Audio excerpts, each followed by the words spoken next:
Pag naroon ang ating Panginoong Jesus sa isang lugar, merong blessing, may kaliwanagan, at saka merong miracle na nangyayari. At lahat ng tao, kailangan nating Panginoong Jesus, ang Diyos. Kaya dapat dalhin natin ang lahat ng tao sa Panginoon. Dahil lahat tayo may pangangailangan. Mayaman ka man o mahirap, anong klase ka mang tao, lahat tayo mayroong pangangailangan. Kaya kailangan natin dalhin sa Panginoon upang magkaroon sila ng pagpapala, kaliwanagan, at miracle sa buhay nila. May mga problema kasi na hindi natin kayang lutasin para sa sarili natin at ganoon din para sa ating kapwa. Ang Diyos lamang ang kayang gumawa ng kalutasan sa problema. Buksan natin ating Biblia sa 2:1 hanggang 5. Ganito po ang nakalagay. 1. Pagkalipas ng ilang araw, bumalik si Jesus sa Capernaum at kumalat ang balita siya ay nasa bahay. Nagtipon doon ang napakaraming tao, kaya't halos wala nang mapwestuhan kahit sa labas ng pintuan.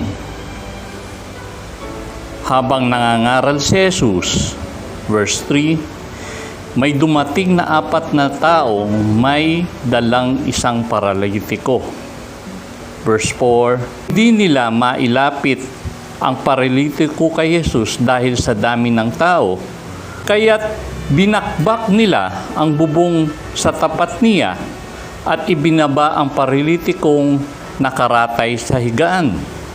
Verse 5, nang makita ni Jesus kung gaano kalaki ang kanilang pananampalataya, sinabi niya sa paralitiko, "Anak, pinatatawad na ang mga kasalanan mo."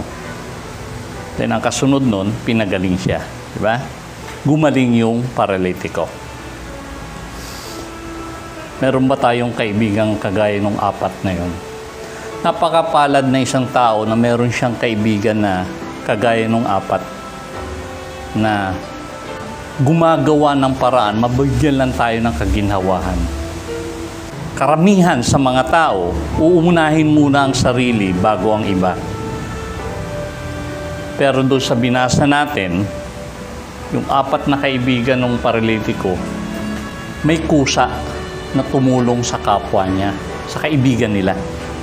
Pinasa nila. Nung nabalitaan nila na si Jesus dumating sa Capernaum, binuhat nila. Kumuha sila ng stretcher at 4 silang binuhat nila. At pagdating nila doon sa bahay, ang daming tao sa paligid. Kaya hindi sila makapasok. May hadlang. Pero kahit na may hadlang, determinado sila. Meron silang tawag doon meron silang matatag na pananampalataya na anumang humadlang, gagawa sila ng paraan. Unang-una yung humahadlang napakakapal ng tao, nagsisiksikan, wala nang madaanan. At determinado silang 4. Pangalawang hadlang yung wall. Kaya ang ginawa nila, umakyat sila sa bubong. At may hadlang din, yung bubong. Ang ginawa nila, gumawa sila ng paraan talaga. Binakbak nila, no? Sigurado, magagalit yung may-ari ng bahay, di ba?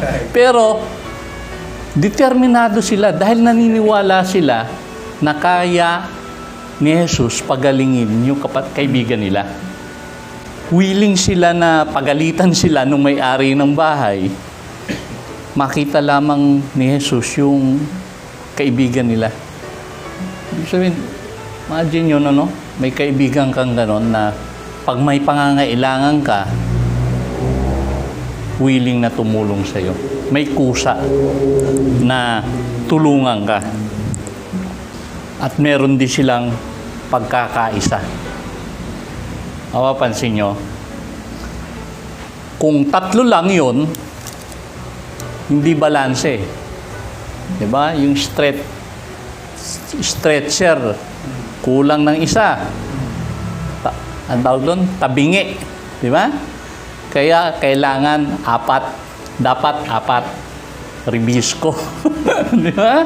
Dapat apat, sakto. Diba? Meron silang pagkakaisa na magkakaibigan na dalhin yung kaibigan nila sa Panginoon. Ganun din sa atin. Dapat meron tayong pagkakaisa na dalhin ang nasa labas sa Panginoon. Kasi pag watak-watak tayo, ano natin sila madadala sa Panginoon? At meron pa silang meron silang pananampalataya sa Diyos na merong magagawa ang Diyos. Ang tao sa labas, determinado tayong dalhin dito dahil alam natin may magagawa ang Diyos. Bakit natin dadalhin dito kung hindi naman tayo determinadong may magagawa ang Diyos? Diba? Kaya tayo determinado na dalhin sila rito sa loob dahil alam natin sa presensya ng Diyos merong blessing, may kaliwanagan, at may miracle. Siguro nung binabakbak nila yung bubong at nagtuturo si Jesus doon sa babae, di ba? May nahuhulog na ng mga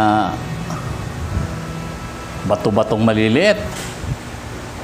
Di ba? Sabi siguro ng iba ron, naabala naman tayo. Sino ba yung nasa taas na yun? Anong ginagawa nun? Maya-maya, bigla nang nagkaroon ng butas na. Oh, binutas pala nila yung bubong Hindi sila nahiya. Siguro wala naman nakalagay nun sa Bible, pero ganun yung iniisip ng iba nun eh. Pambihira. Mga epal naman to. Papansin. Tapos maya-maya makita na nila. Binaba na nila. Yung paralyzed nilang kaibigan. Pawis na pawis sigurado sila nun, di ba? Binababa nila. 4 sila eh. Binababa nila pa unti-unti. Si Jesus, natuwa.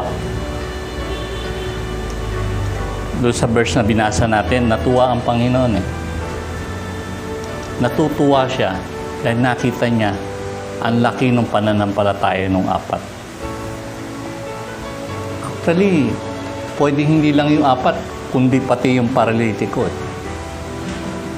Nilang 5. Kaya sinabi ni Jesus, pinatatawad na kita sa kasalanan mo at siya'y gumaling.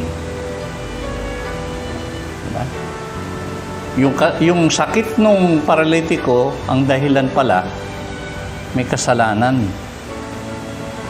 Yung paralitiko. Diba? Mayroong mga sakit. Kaya may sakit ang isang tao dahil meron siyang kasalanan. Nung sinabi ng Panginoon, pinatatawad na kita sa iyong kasalanan, gumaling yung paralitiko. Anong mensahe nito sa atin? Kahit na anong klase ng tao ang nandun sa labas, dalhin natin sa Panginoon. May sakit man yan, may kasalanan man yan. Dahil sila, kailangan nila ang Diyos. Hindi lang tayong nangangailangan sa Diyos. Pati sila na may sakit, mahirap, may kasalanan, para maibsan yung mga nararamdaman nila. para magkaroon sila ng kaginawahan sa buhay. Hindi lamang sa pangangatawan, pisikal, kundi sa espiritual. Dahil may mga problema, Diyos lang ang kayang magbigay ng kasagutan. Hindi tayo. Hindi yung pangangaral ko. Hindi yung kabaitan natin. Hindi yun. Kundi, ang Diyos lang. Kaya, dinadala natin sila sa Panginoon. Meron din sa ating nagdala dito eh. Isipin mo, sino nagdala sa inyo rito? Siguro tatay nyo. Hindi naman perpekto siguro yung tatay nyo. Di ba? Pero dinala tayo. Dahil lahat tayo nangangailangan ng pagbabago ng Panginoon. Yun lang po.